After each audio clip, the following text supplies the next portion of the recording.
All right, as if you haven't had enough of me in this session. My name is Tyler Best, and I have the honor and privilege of serving as the Director of Operations for the Great Lakes. I am just thrilled and honored to be in leadership of this conference, very proud of what God is doing through and with each of us. I'm excited today. Well, first of all, Dave was talking about this being like a offense and defense for a football game. I feel like every day that we work kind of feels like a football game in this conference. We do have to play a lot of offense. We do have to play a lot of defense. But this is our Super Bowl for our leadership and our staff every single year. And maybe you can imagine, maybe you can't imagine the amount of work that has to go into an event like this. And so he's probably, oh, there he is. So I just want to give a really good shout out to my good friend, Benjamin Beeks. Ben is an extraordinary leader behind the scenes, but always talking about and working through this annual conference, even throughout the year. So we're very, very thankful for his leadership. We're very thankful. If you could stand, if you're on a team for the annual conference, if there's a lot of people that are on Sessions team, if you stand up, most of them are probably out working, quite frankly. Warren's back there. If you see somebody, these gentlemen, if you see somebody who is in leadership, oh, I was getting to you in just a second. Because I was going to say our conference secretary is also absolutely incredible. We are very, very blessed to have her. She is more than just the note taker. Let's just be honest. She kind of runs the show a little bit. So anyway, we're very, very blessed to have an amazing leadership in this conference, and that's just a few people. Speaking of which, we have another amazing team called the Strategy Team. And the Strategy Team is a team made up of lay and clergy individuals. I got to stay on my script because I only get like 10, 15 minutes here. So we are the team that prayerfully developed the Great Lakes Strategic Plan, and we're now involved and helping to lead the implementation of that plan, which this body approved last year. Thank you. Thank you for affirming the Strategy Team and the strategic plan. And this afternoon, I am joined by three of our Strategy Team members. One of them is Ellen Harbin, who is in charge or leading our discipleship formation area. Another is Ben Palmer, who is in charge of our leadership formation area, and Patricia Tristan, who is leading our missional formation area. So we're very blessed. Don't worry, you don't have to hear from me the whole time. We're going to hear from them as well. But before we get there, I'm excited to highlight in this time that the four of us are presenting what's been happening with this plan a year later. Oftentimes, and maybe you've experienced this with a vision in your church or a strategic plan in your church, oftentimes these things, like we get all excited, we have like the whiteboard session on a Saturday, and we just think this is going to be amazing, and then it sits on a shelf. You never do anything with it. Has anybody ever had that experience? Don't raise your hand, it's fine. Okay, so we're not doing that in the Great Lakes Annual Conference. We're being very intentional, and we're very excited about what God is doing. But before we get into where we've been over the last year, I just want to take a couple minutes and get us all on the same page. And I want to reintroduce the plan to you guys. I promise it's much shorter than the one that we presented last year. But everything starts with our theme verse. Some of you guys remember this text, Isaiah 64, verse 8. You're very familiar with this. You've heard it probably in preaching and in your own Bible study. But I want to draw into the last line, and it's the one I keep coming back to, and it says, "We all are formed by your hand." We are all formed by your hand. So it's no accident that the word at the center of this plan is the word formation. We aren't the Potter Church. We are being formed by the Holy Spirit. Hopefully, we're being formed by Jesus. And so our work is simply to be the kind of conference, the kind of movement where we're being shaped by Jesus. We're being shaped in our disciples and in our leaders and in our local churches. And so I want to call attention to a handout. Does anybody have the handout for the strategic plan in front of you? I want to draw your attention to that handout you received. And I want you to remember one pattern for me. And the pattern is 1, 25, 3. Say it with me. 1, 25, 3. So we have 5 formation areas, and you see those there on the handout. These are the core dimensions of who we are forming and how we are forming as a conference. These are the pillars that everything else hangs on in our strategic plan. These are the lenses through which we have chosen to look through as a team. And then there's 25 goals. And they are underneath the 5 areas, and they sit on these 5 areas. And quite frankly, that number can be very, very daunting. It can be very overwhelming, and it's very ambitious. But each one is a specific, measurable, and tied directly to each of the 5 formation areas. They're how we turn a vision into something we can actually point to and said, God did this. And we're not there just yet, which we're very much in that stage right now. And then there's 3 years. We have not just a 1-year sprint, praise the Lord, strategy team. This isn't just a 1-year sprint. This is not just an open-ended wish list either. We gave ourselves a 3-year horizon as we prayed about this, and we feel like that's long enough to do deep work, short enough to keep us honest in this process. We are early in that window, and what we share today is meant to show you why we're even doing a strategic plan, what we've accomplished, and to invite you to join in this process. So that's the architecture, 5 formation areas, 25 goals, and then 3 years. And I'm going to now invite Ben Palmer up, who is going to talk through some of the reasons of the why we do this work. Thank you, Tyler. 5 formation areas, 25 goals, 3 years, and everything else I have to do on top of it. As a solo pastor at a growing church in a small town, and a soon-to-be parent of 2 under 2, I ask one question almost every day. What is going to get my time? What is my attention going to go to? And I would guess that if you're a church leader here today, you probably ask that question a lot yourself.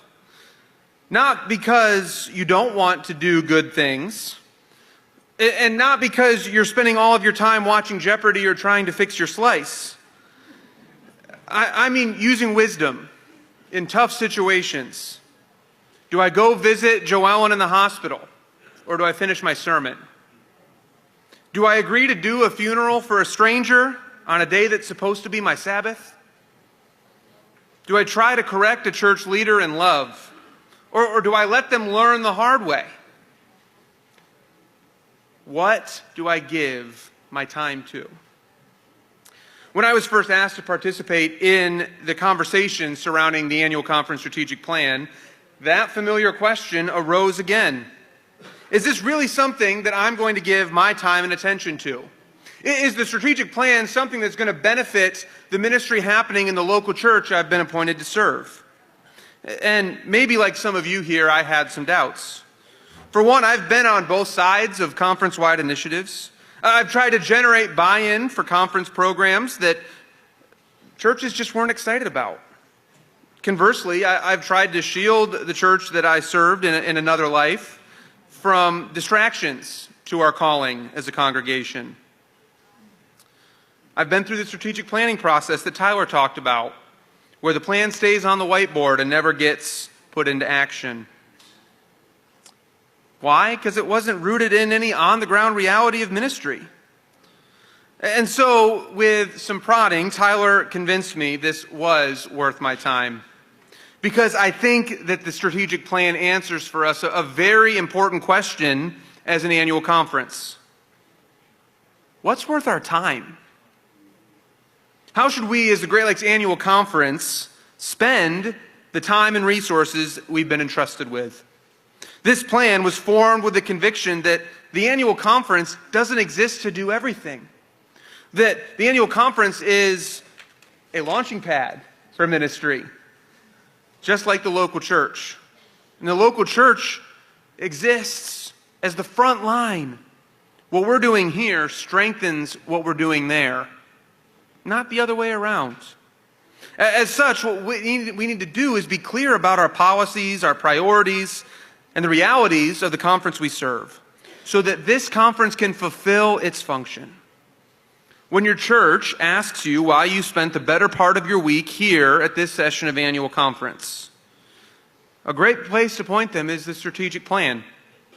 You can tell them that we were here to be formed, sent, and equipped with resources for discipleship, for local church formation. You can tell them that we are making connections with our missional partners as a global church. You can tell them that we're forming a shared culture of accountability, transparency, and innovation, and that only happens through relationships with each other. You can tell them that we're going to send out some new pastors who are going to be ordained for ministry here at this conference, who have been formed and sent as leaders. And so, the annual conference and the strategic plan have an answer to the question, what do we give our time to?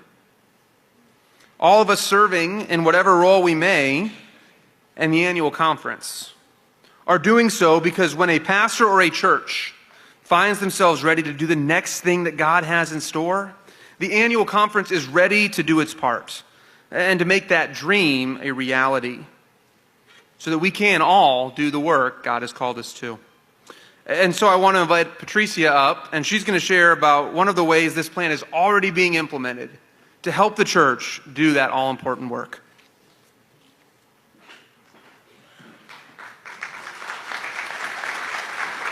Thank you so much, Ben. It is an honor to be here to celebrate the wins of the strategic plan, the conference, and the local church. I want to recognize that all the formation goal areas have amazing leadership, and that leadership has been prayed over. We've been together. We have been in discernment. We are truly blessed by the group's energy and vision. I'm happy to report that we have made progress in all of our formational goals, which include the cultural, discipleship, leadership, the local church, and the missional formation areas. The hand of God has been evident in the work of this team, and today I want to highlight a couple of our goals that have tangible results. First of all, I want to introduce you to Mission Match, a survey tool created in collaboration with our goal champion, Mark Schrader, and the team member, Todd Harnell, both late people at Asbury Church in Madison, along with technical help of Tyler, of course.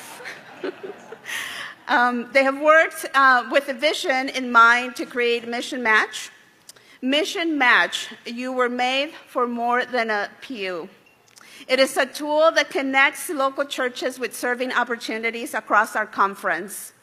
This questionnaire is available to any church, pastor, or mission coordinator to share with the conference and with each other how they are engaging in the work of our missional God locally, nationally, and internationally. This tool offers ways to connect disciples eager to be missional beyond the local church and who are already engaging in the Great Commission.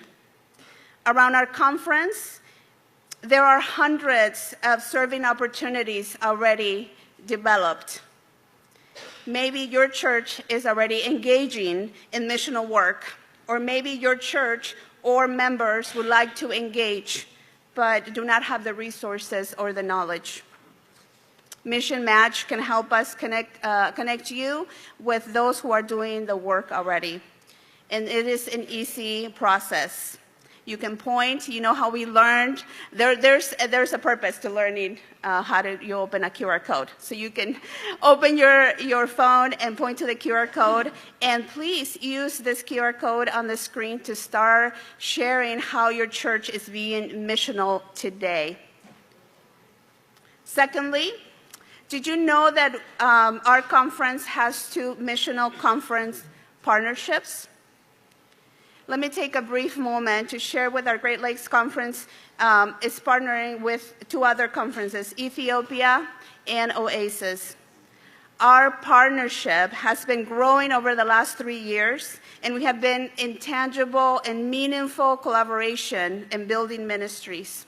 As part of our goals, we are implementing a partnership that is based on collaboration and sharing resources. Please join us later today for a time of Q&A with both superintendents. Today, I will be hosting a session with Reverend Dr.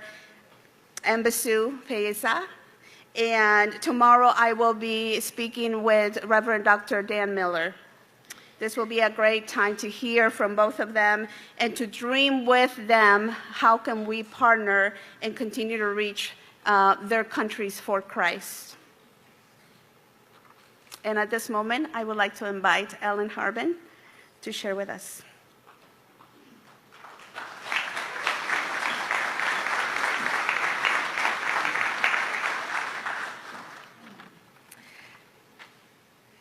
Now we shift to a moment of recognition. First, we'd like to recognize the fact that the strategy team and the goal champions are made up of regular people, individuals with different personalities, different strengths, and different spiritual gifts who are uniquely equipped to contribute to this strategic plan. These people have spent time pondering, praying, producing, and proposing specific strategic ways that conform to the vision of our annual conference and to remain aligned with the mission and the vision of the Global Methodist Church. This moment of recognition is not meant to draw attention to any individual. Rather, it is an opportunity for this body to collectively affirm and thank those who have contributed to the formation of this strategic plan, either by serving on the strategy team or as a goal champion. So, if you currently serve on the strategy team, or if you are a goal champion, would you please stand right now? Great Lakes Annual Conference.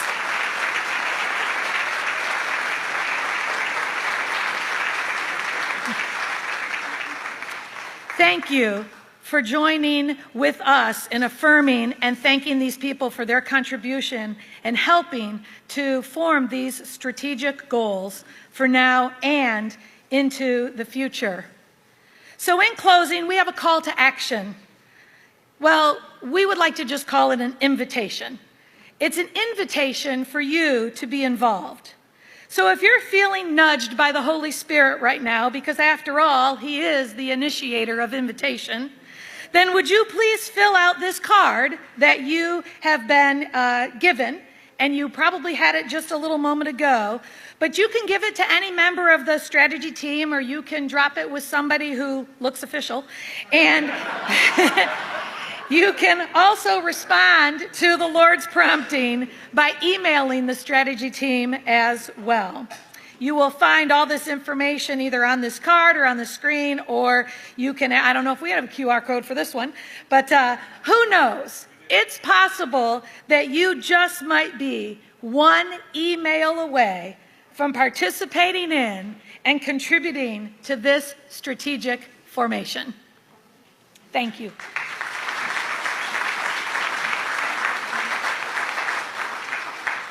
And with that, Mr. Superintendent, this concludes our presentation. I move for the acceptance of the strategy team highlight report, item REP Rep 05, as printed in our pre-conference materials. All right. Thank you very much, and thank you for the good work and the wonderful report and update that it's not sitting on a shelf.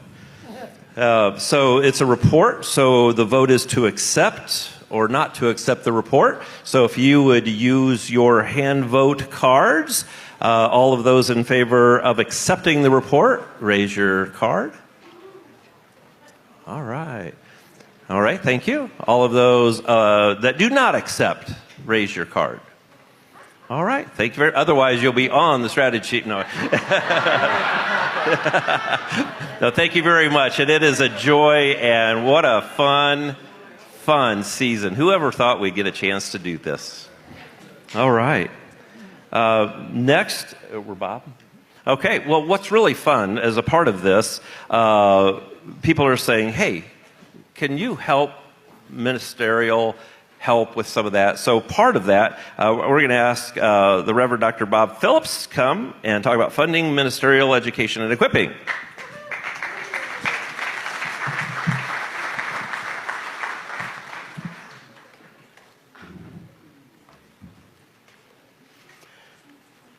My name is Bob Phillips. I am a senior status elder, a member of the Golden Oldie Brigade of this conference, from the Southern Illinois portion of this conference.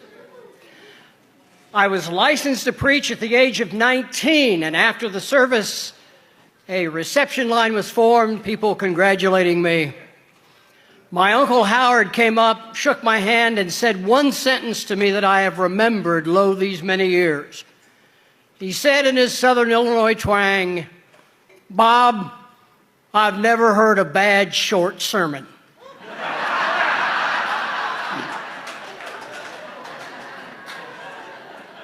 Tyler told me I have 10 minutes, and he was not smiling. So between Tyler's looks and Uncle Howard's words, relax, I'll be down before that length of time. In your program, you will see on the back cover the words formed and sent, investing in clergy from the first day of education to the final day of service. I'd like to unpack that briefly with 4 key words. It is a challenge as old as the church itself. Jesus spoke of it when he said to his disciples, "The harvest is plentiful, but the laborers are few. Therefore, pray earnestly to the Lord of the harvest to send out laborers into his harvest." Paul echoed this challenge when he wrote, "But how are people to call upon him in whom they have not believed? And how are they to believe in him of whom they have never heard? And how are they to hear without a preacher?" The challenge for the church is to identify men and women whom the Holy Spirit is calling to serve, and to form and equip them for faithful and effective service. Recall the median age for Methodist clergy in the United States is 57, which means half of the active clergy are high mileage items, nothing personal, 57 or more. If the churches of today seek quality pastors for tomorrow, the time to act is now. The second word is need. The need is mobilizing the resources to support and enable those who are called to receive quality education in the practice of ministry, and if they are already serving, to sharpen the saw through ongoing training in ministry skills. Most of my ministry was spent as a Navy chaplain, including many years with the Marine Corps. And I recall going into Marine offices any number of times and seeing a big poster on the wall, picture of John Wayne from the movie Sands of Iwo Jima, with a caption that read, "Life is tough, but it's tougher if you're stupid."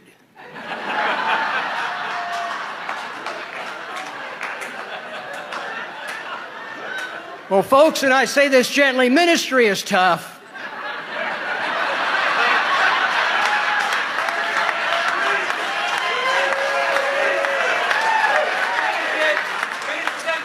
But it's tougher if you don't have the money to pay for the education and training that you need.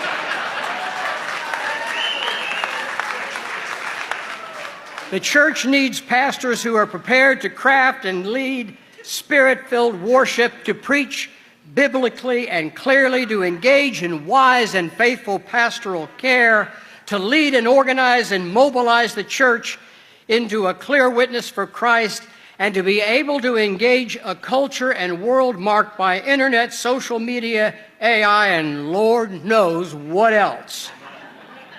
Many of those seeking to answer the call stand in need of financial support to finish their education, either to ordained or related kinds of ministry. And whether the candidate is seeking preparation on site or online, the financial demands are real. For those already serving, quality continuing education and the skills of effective ministry also come at serious cost. The blessing for our conference as we tackle this challenge and the need is this. The Lilly Endowment has granted us $400,000 to establish an endowment to assist certified candidates with the cost of their education and to assist active clergy who need financial help to get quality continuing education for ministry.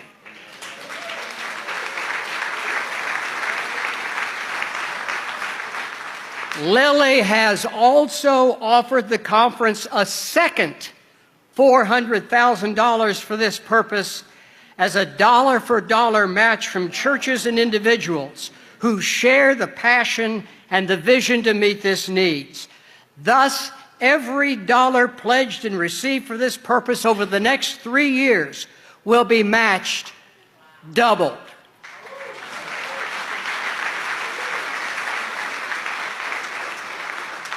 So the hope is that beginning in the fall, conference churches and individuals will not be asked to give this or that specific amount. Jerry Maguire may ask, "Show me the money," but that's not how we do business in the kingdom of God.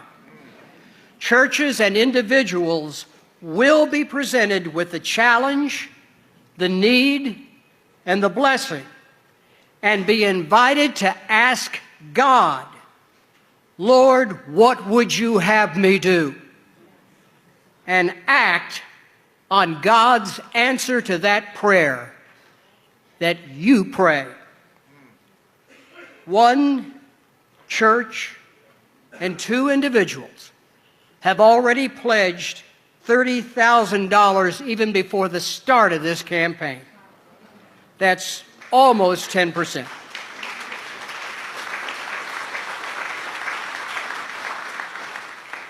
So the challenge is ancient, the need is real, the blessing is before us. The service of ordination will also be privileged to include an offering time where, in the presence of those newly ordained and many others who are in the process, we can begin responding to God's answer to our question to Him, "Lord, what would you have me do?" More information will then be forthcoming, again, to churches and individuals. Brothers and sisters, I have no doubt that in the vision the Spirit has cast and in the resources represented in this room, we're going to get her done. Here endeth the sermon.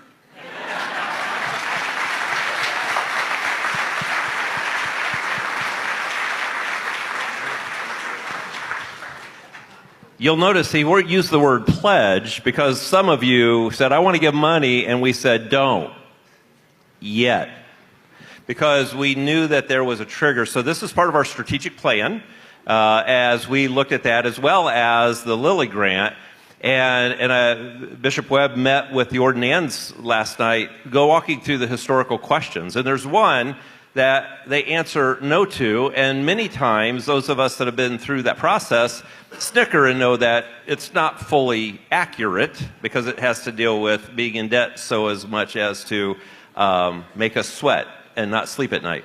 And so that's one of our ways to help our ordinands as they come through to be able to faithfully not only say that they're not embarrassed by the debt load, but actually to genuinely not be bound by that. And so we want to be real in our partnership with them. So we appreciate the work that is being done, and thank you in advance for that work. And so that is, there's no vote needed. Just want to let you know you'll be voting with your checkbook. And yeah. So, heart first, then checkbook. And we won't be like the soldiers that baptized and kept their sword, or the church people that kept their wallet above baptismal waters. No, so that's exciting.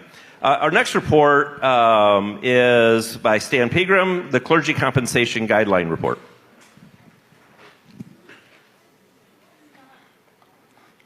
My name is Stan Pegram. Good afternoon, Great Lakes. I don't know. Okay, I got you. Can you just aim it up? Okay. Hi, I'm Stan. My name is Stan Pegram. I am currently serving as lead pastor of Connection Church in Kokomo, and also as interim dean of cabinet for our conference. And I am not sure what I did wrong.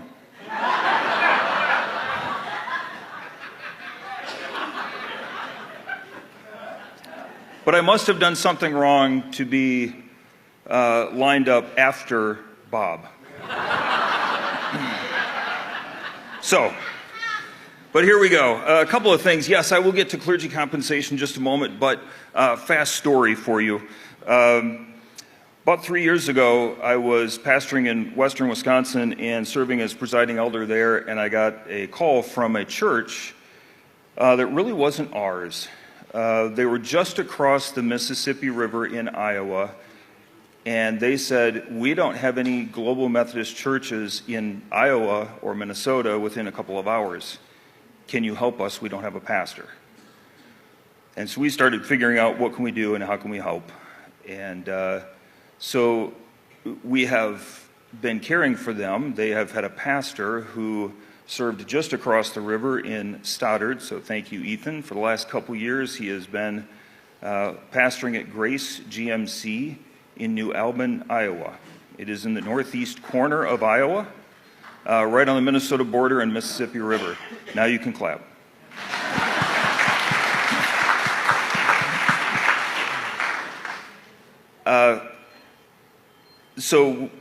With conversation with our bishop, their bishop, or conference superintendents and presiding elders, I'm making a motion that we receive New Albin, Iowa, as approved by the cabinet, into the Great Lakes Conference, that they would be a part of us, which means, as I'm told, next year's annual conference will have to be in Iowa. Right? Okay. Because we're trying to cover all the states. We're trying.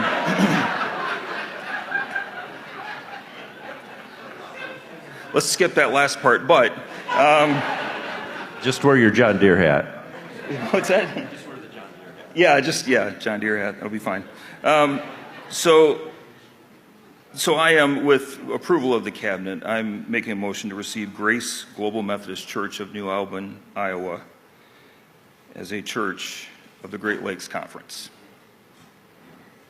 All right. Thank you very much. So Bishop Webb is the same bishop, and the Upper Midwest is the other conference.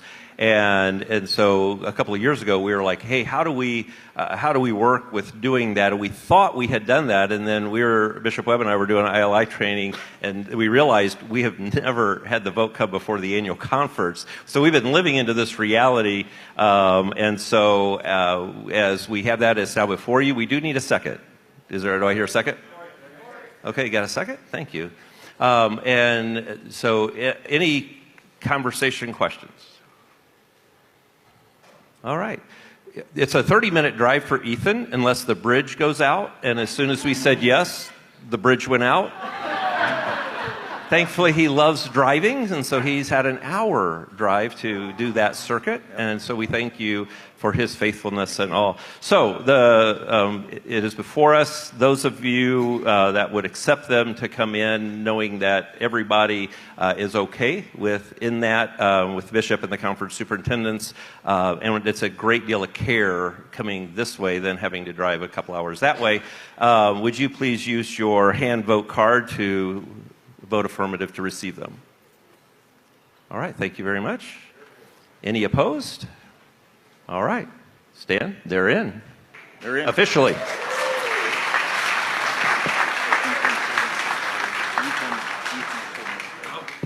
We have Ethan is holding. Was that a no, Ethan? No, you can't. You have to.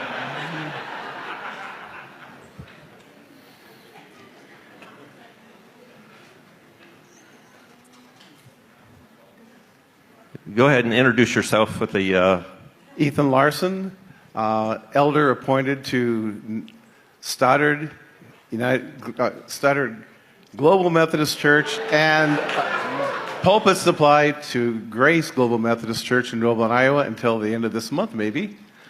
And I just want to say thank you to the conference and our leadership for both allowing me to serve and for making this transfer. And I've also been blessed that my wife and I have been able to exchange pulpit. Well, one Sunday I'm in Stoddard and she's in New Albany, and the following Sunday, so God has made it work. It's been good. And thank you all very much. Thank you, Ethan. Thank you, Ethan. As we continue to look at how do we creatively, strategically build those networks and to be able to do that. Now, the Upper Midwest meets later, but because we've lived into this and we're all okay with that, so they will, to close the loop, they will then vote at their annual conference that Bishop Webb will be at to close that loop. And that's one of the... What? It's in Iowa. So we don't have to go there next year. Ethan, I think you can text them now. Let them know they're in. So, all right. All right, now on to the more exciting business. So as you can see before you, clergy compensation guidelines. Why? One of the goals that we have, that we talk about continually, is healthy leaders, healthy churches, healthy clergy, healthy churches. And I believe our churches help our clergy be healthy, and I think our clergy help our churches. And so in that relationship, as we think about that health, that is what brings growth and or multiplication out of that health. And so as we think about that, we also think about clergy compensation. So the reason we're doing this, the last time we put hands on this idea, this thought of clergy compensation and set a guideline was back in 2023. And I don't know if you've noticed, but the cost of living may have changed since then. And so so what we did is we took, where did we get the numbers from? Because you're going to see the numbers right about now. In 2023, that was 4 years going into 2027. So what we did is we took our number in 2023 and we added 2.8% for cost of living each year for 4 years. That came up to 11.2%, and you can see the number in front of you. This is for full-time ministry, those who are serving full-time. This is for salary. This does not include all the insurance, et cetera, et cetera. But a couple things to be said here. This is a guide. It's not a mandate. The other thing I would say is this is a minimum, not a maximum. Okay, so be thinking about that, as we think about how much it costs for clergy to be educated and what they have that hang over them. Be thinking about this. So, and one of the things we've kind of put into this as we've thought about is we are a wide conference, and apparently getting wider now that we're in Iowa. But we're a wide conference. There are a lot of different areas. The cost of living changes. So we ask our presiding elders on our cabinet to do tough work. Like when they're receiving a pastor, they've got to think clearly about, well, what is the cost of living here? It might not be the same as where they were from. It might not be the same as even the church down the road. And so we've got to pay attention to that. So we're trying to put in certain strategies, certain ways that we pay attention to that, using cost of living calculators to just see where are we at in this area, and what can a church offer to a pastor. So as we care about these different geographic areas or socioeconomic levels, it's not always science. Sometimes it's art. We've got to think about it and care for it, and how do we care for that pastor? Beyond cost of living, we take into account these things, not just the geographic location, but what is the track record of the pastor? If you're receiving a pastor who's been growing churches and fruitful and multiplying, caring for those things, take it into account. Be thinking about that. That matters.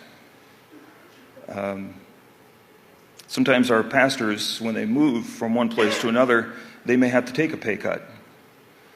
Just don't make it too much. Does that make sense? Because here's the thing, we do not have guaranteed appointments.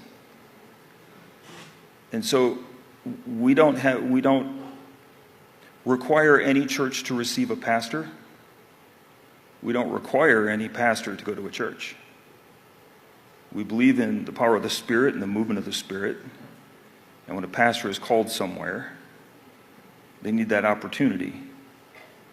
And so we ask for our pastors to have servant hearts. We ask for our pastors to have an attitude of, it's not about me. At the same time, they still need to be cared for.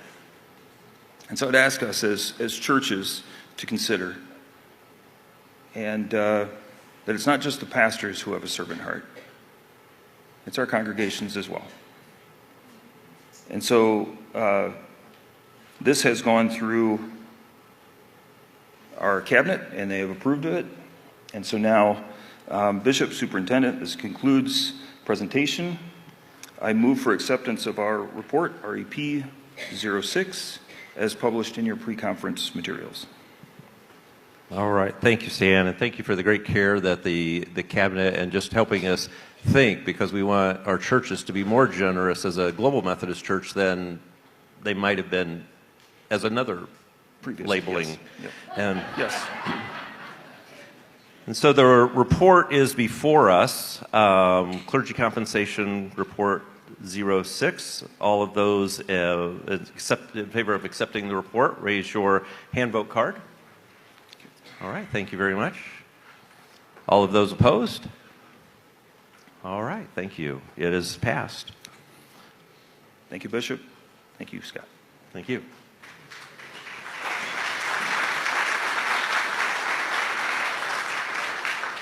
All right. We have the Reverend Dr. Art Collins, and we are so blessed to be able to have him come, and he's been helping keep us safe. And he comes today to be able to share the discipleship report and child protection policy. Art? Thank you. It is a joy to be in front of you today and to address you. I'm sorry I wasn't here earlier. To quote somebody, I have had meat to eat ye wot not of. Okay. Since Bob is reminiscing and going down yesteryear, I would like to simply say that this annual conference is the 50th anniversary of my first appointment. And as Jerry Garcia said, what a long, strange trip it's been.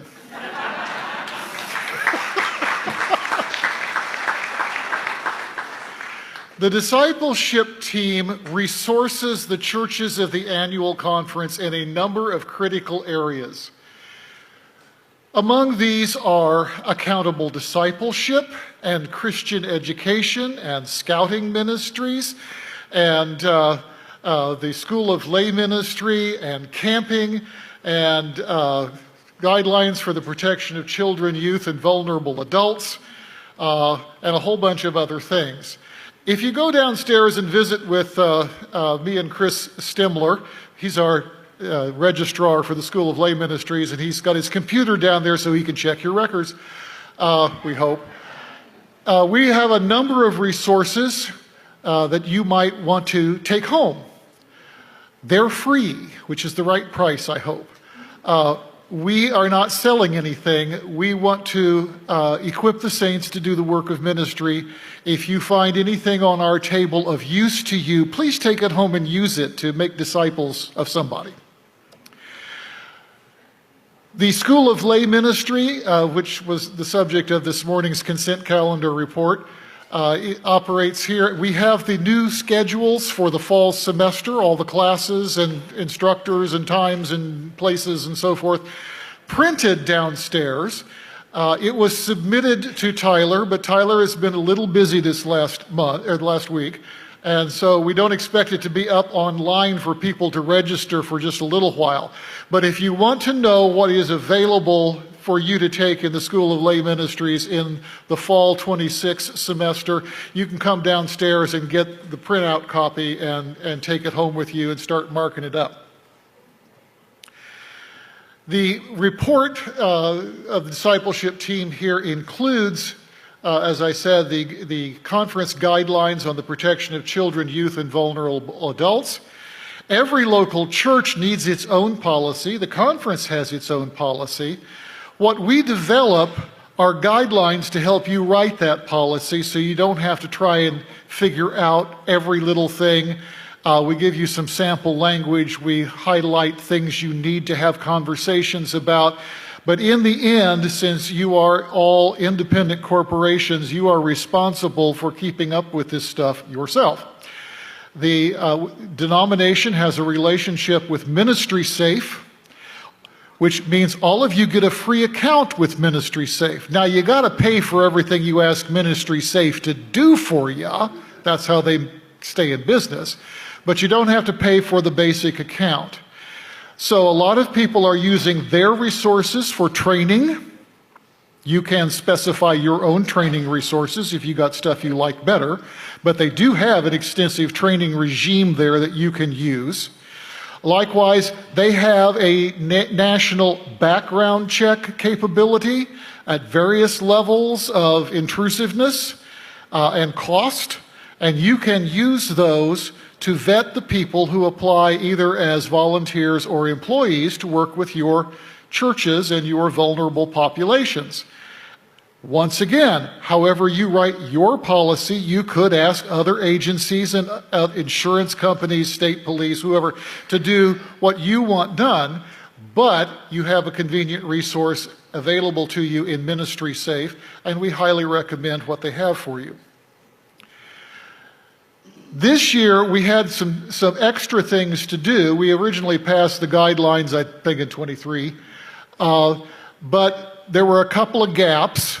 We couldn't agree at the time on what applications might look like. And so we have included in this year's report a sample application for volunteer and a sample application for employees. You can write your own. You don't have to use these. But some people are just like, I don't know how to do any of this. Well, if you want to crib from us, go right ahead. We're just trying to equip you so you can do this and not get lost in the weeds and not know where you are. Because this can be very scary and people can sue you for anything at any time, even if you do everything right. And that's the world we live in. Now, there are also a few new wrinkles that have come about in the conversation among all the people who deal with this, which is Ministry Safe and Scouting America and all, public schools and so forth. The targets keep shifting, and what it means to keep kids safe and to follow best practices is a moving target. And so we found ourselves addressing a few situations. I think we have 3 or 4 new wrinkles in the guidelines. Things about, social media and cell phones and picture-taking capacity in private spaces that we just didn't spell out that you probably need to have in your policy. So we included those, and because we changed a policy or developed a policy further, which was set by the annual conference, It has to come back to you and be approved because we're amending it. So Mr. Superintendent, I would move for the approval of petition PET-03 as published in our pre-conference materials. All right, thank you very much. And those of you that are wondering where those additions are, the bottom of page 7 and the top of page 8 of that petition. And a minor one on page 1. And I've been asked to share with you from our Director of Operations, none of this has gone through insurance or legal. These are our ways to equip you to write it, and then you take it through your process. So we're equipping you with your tools to do that. So just wanted to keep that. So thank you for your good work on that. It is now before us. Okay. I recognize the gentleman at microphone 2. Keith Chanley, clergy, Kokomo Zion, and presiding elder, Indiana West Central. I've got a question on 4D, which has to do with recording devices into places like bathrooms or changing stations. To be honest, how are we practically going to deal with that? I carry my phone all the place. I'm not laying it down outside the door of a bathroom if I'm going to go in for that, and I'm at a youth event or at some other position. So I'm curious how that, I get the intent of it, but I'm curious about how this can be practically lived out in a way that actually makes it effective and efficient, and not end up with loss of property or any of those other types of things. So I'm curious what you've got in mind. Well, if it stays in your pocket, it's not being used to record anything. But it says, don't go in. And so it's in that place, even if it's in my pocket. Yes. And once again, how you write your policy, as long as you preserve the intent, matters. What you require, you are subject to keep. If this is a little infelicitous, that may be the case. But when we consult other groups' guidelines that they publish, this is standard language. If you have a serious problem with that and you want to make sure that you specify it stays in your pocket or something, I don't care how you write your policy, but we have to recommend something.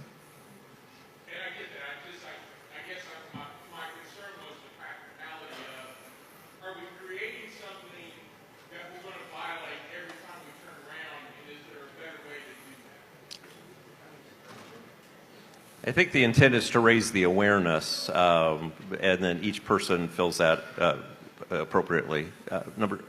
Microphone number 2. Jason Rice, clergy, Indiana, also presiding elder, East Central Indiana. I would actually make a motion that we strike 4D, and if there's a second, I'll speak to why. Okay. It's before us. Is there a second? I will submit it in writing, yes. So do you have an official form, or do you want me to? I think there's a QR code for that. Great.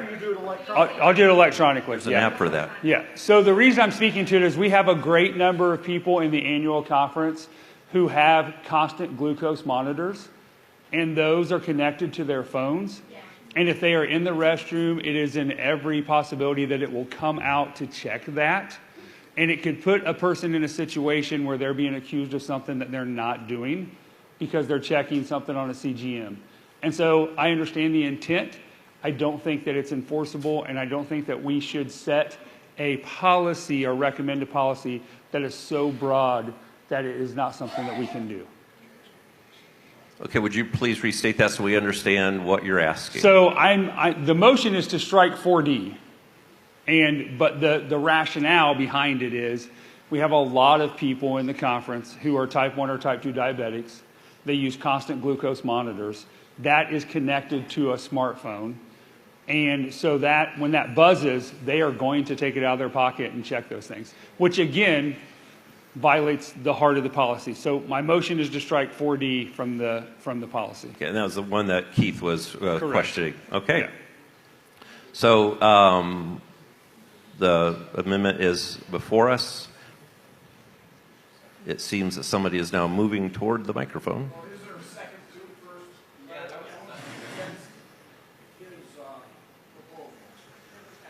first? Has there been a second? Yeah. I thought there.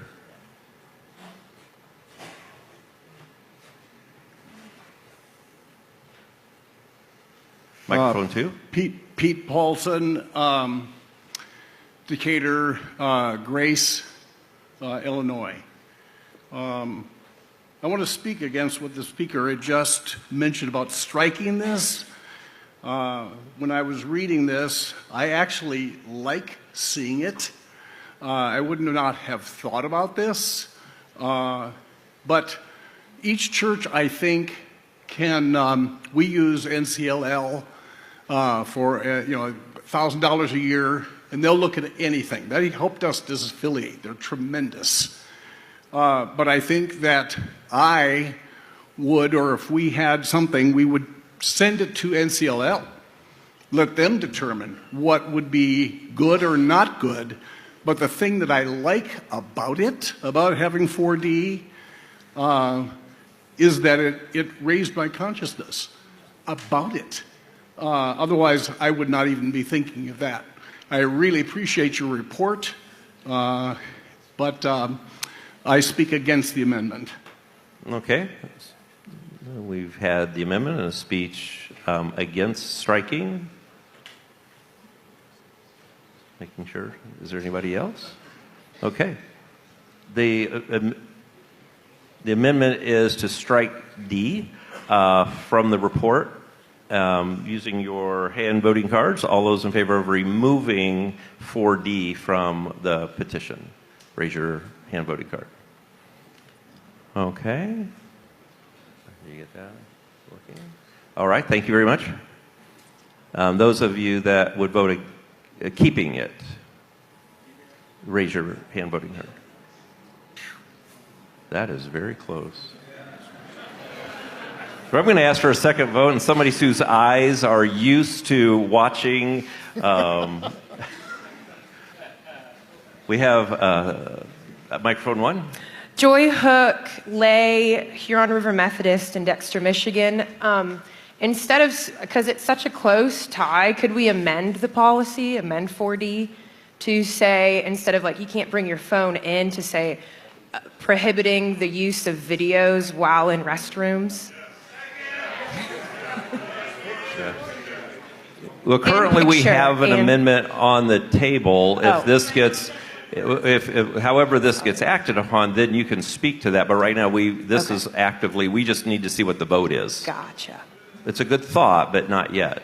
So I'm going to ask Bishop Webb's eyes to help us. Huh? All right. Again, the voting to strike 4D, would you please raise your hand? Pardon? It's a point of order. If we strike it, can we still amend it? So You could amend the amended, but not the amendment that we're... Sorry, I just want to make sure everybody that we're clear. Kirsten, Lay, Bartlett, Avon, Indiana. So the motion currently is to strike 4D. If the vote passes to strike 4D, then we do not have the opportunity to amend it as was previously mentioned. Or can it then be amended and reinserted? That's what I just want to be sure of. Okay. I believe someone who voted in the majority of that would have to move to suspend the rules or something in order to, or motion to reconsider, that would be, which would be 2/3, am I right, Chris? Well, Bishop Webb said, I need to ask Joy, do you want to offer a substitute amendment? Yes. Okay, so Joy offering a substitute amendment, we'll still need it in writing. There's an app for that. I can do it. I saw it. And a QR code. Yes. So now? Yes. Oh. No, staking. Right later, speak now. first annual conference, second annual conference. So the amendment to 4B. Substitution. To substitute 4D. Substitute 4D to say prohibiting the use of video and photography while in a changing room or restroom. Would you, would you please state that again? It's not a complete sentence, and I know you're processing the thought. If Jeremy wants to help me. Any device that's capable of taking pictures should not be allowed to take pictures. Okay. Or yeah, there's Oh. any device to capture video. Thank you.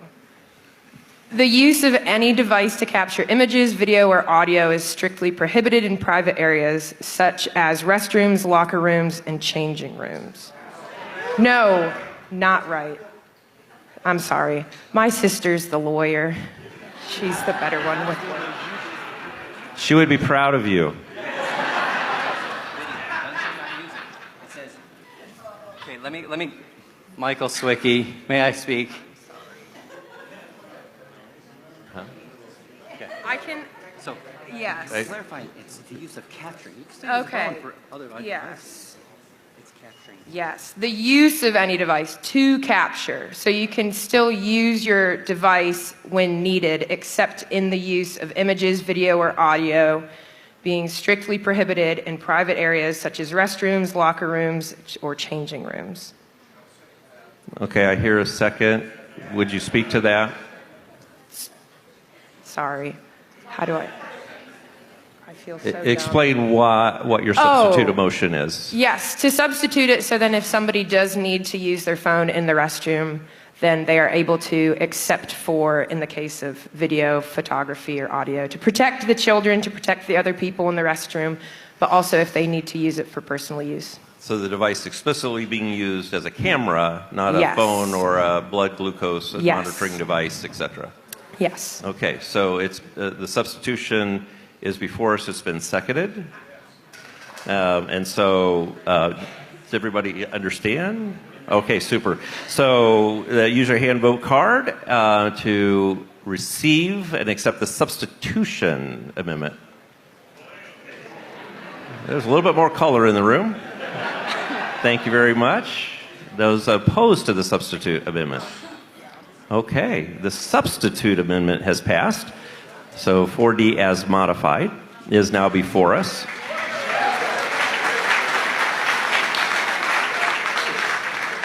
In Indiana, we just had the Indianapolis 500, and it was so good to see a pit crew. All right, so now the amended, you'll need to go to the microphone.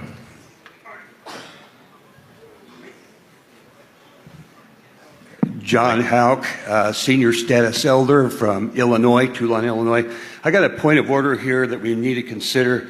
On 4B, page 7, the last line says cameras, including cell phone cameras, should not be taken into bathrooms and changing areas.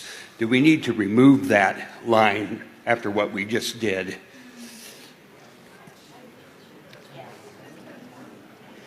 That's Because a point I of think inquiry. 4D with what we did replaces that. as the. So he's saying, since we just did 4D, does that line need to be removed? I don't think you can say it too many times, but what are your thoughts? We would accept the amendment as a friendly amendment. If somebody feels that those words need to be removed, we would receive an amendment. But if you're just inquiring. All right. Well, then, can I make a motion to remove that last sentence on 4B? We already accepted it. It's Okay. You can't do that. Okay? No. Oh. Art's accepted it, but we still need to go through the process.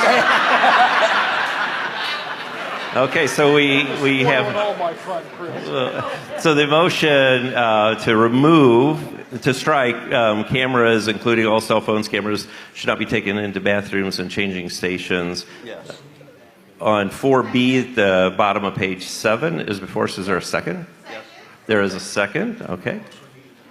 And we'll need it in writing. There's an app for that. Electronic is preferred. Okay. So that is before us. Please raise your hand vote card to remove those. Okay, thank you very much. Anybody opposed to, or wanting them to stay? Okay. It's been accepted and processed appropriately. All right. So now the amended petition is now before us and for approval. So those that would approve the amended report, please raise your hand voting card. All right, thank you very much. Those of you that would not approve, please raise your hand voting card. All right, it's been approved. Art, thank you, Thank you. for your good work. This concludes our report.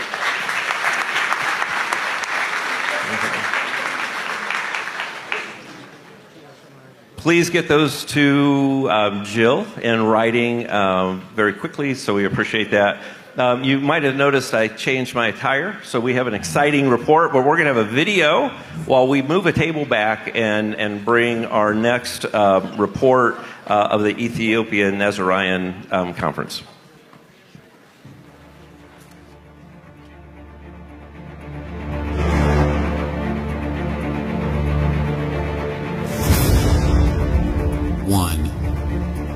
One can make the difference.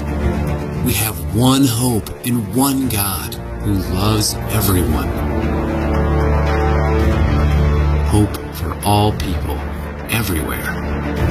Hope that the power of the gospel in the hands of disciple makers will transform all nations.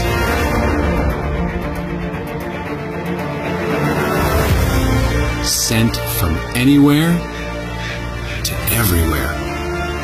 Disciples making disciples. Engaging the one to reach the many. Through multiplying disciples, churches, missionaries, and leaders. This is our one mission.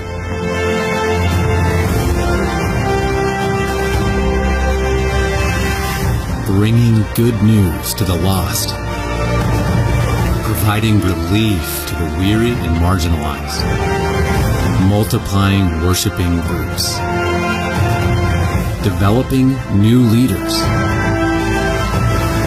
empowering you to empower others.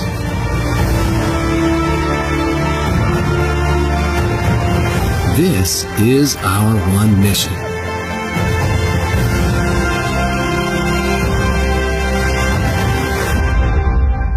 One Mission Society.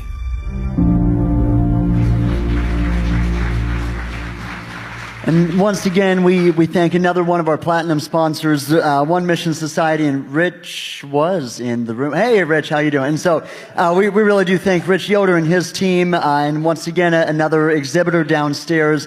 But the work that they do really is incredible. And so I encourage you to get to know them downstairs, as well as they have a breakout meal tomorrow night for dinner. And so I encourage you to go and hear more from them there. But we're excited now to hear from our missional partners. So, Scott. So in the early days, 3 years ago, it was the bishops were, how do we have a strategy to bring partners over, and asking U.S. churches to partner. And we were just like, okay, what does that, not knowing what it would look like. And so Jordan McFall, my counterpart in Heartland, we accompanied Bishop Jones over just to begin to go. And our goal from there, as our relationships continue to get deeper and deeper with our two official partners, is to continue to bring teams. I can't have all the fun. And so we continue to expand that. And we had the gift of bringing Patricia, Trisad, and Jesse, and Chris. I think that was everybody we were able to take. And we joined Heartland as we were gathering with that. And so it's such a blessing. And if God is stirring in you to join us in those times, not everybody's called to go there, and there's multiple partners, and we have a new app and a new way to do that. But we continue to find ways to grow. So Patricia is going to come with Dr. Embasu and help us understand this partnership and hear. Thank you so much, Scott. Hello, everyone. I'm Patricia Tristan, and I'm the associate pastor at Asbury Church in Madison. And I had the privilege to travel with our Great Lakes team to Ethiopia this last February. And I want to introduce you to Reverend Dr. Ambasu Tola Feisa. Would you come? Yes, please.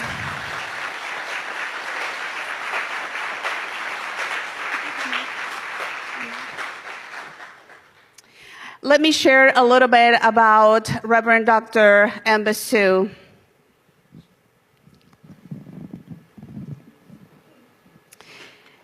Reverend Dr. Ambasu Tola Feisa serves as a missionary and a conference superintendent of the Ethiopian Assyrian Annual Conference of the Global Methodist Church, providing leadership for 254 churches across 14 districts in Ethiopia. He is passionate about evangelism and discipleship, and he has a vision to plant 100 churches annually and establishing 500 new churches within 5 years.